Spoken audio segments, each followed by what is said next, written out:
And next we talk about the creative writing.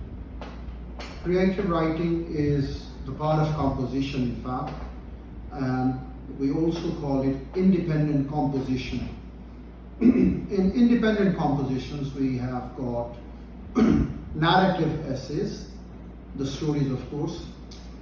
We've got descriptive essays where we describe, and then we've got argumentative essays where we agree or disagree and develop an argument on it. And then there are discursive essays. Well, in a discursive essay, we discuss the topic and we provide the advantages and disadvantages. We provide the arguments for and the arguments against. We provide the benefits and harms of an entity or an idea or an issue. And this is how we move around, in fact. So creative writing, in fact, is an independent composition. Well, in a very common language, we can say that it's an essay. This essay can be a narrative essay as well. It can be a story as well. It can be a story on idea, it can be a story on content. In case of a story on content, it says, write a story which includes blah blah sentence. So we need to write a story on a pattern that includes blah blah sentence.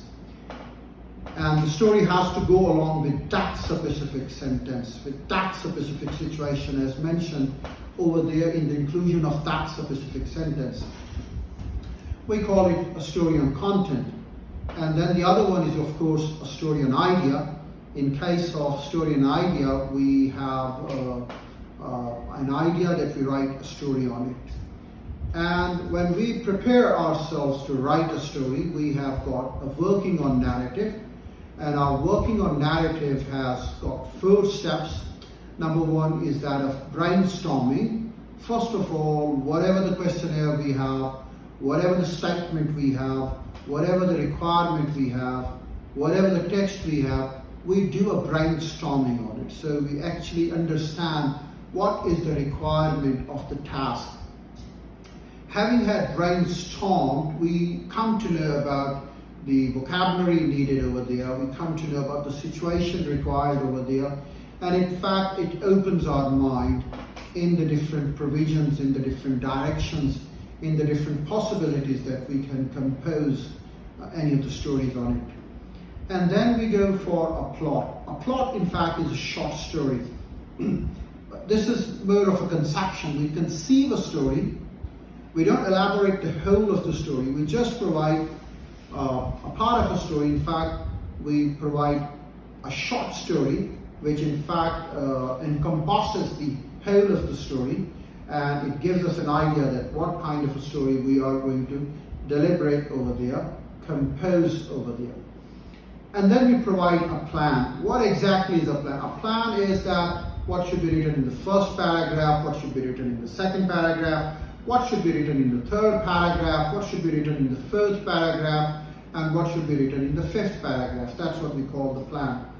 And then the 4th step is that of the characterization. Of course, we should know what are the characters. Even if we don't explain anything about the characters at that time, but the writer of a story should have a clear picture of the characters. Let's talk about the other contents, the other entities, the descriptive essay, the argumentative essay, and the discursive essay. Well, as far as an argumentative essay is concerned, it always starts by an introduction. This is where we paraphrase the question statement, we give the concept provided in the questionnaire, and then we go on to the second paragraph, which is author's idea. Well, we can either agree or disagree, whatever we do, either we agree or we disagree. We can continue with the video, no problem. We can either agree with it or we can disagree with it. So this is author's idea. That is the second paragraph. And then in the third paragraph, we have got the contrasting ideas. If the time is over for this video, we can put an end to it, and then the proceeding part will be provided in the upcoming video. That's all.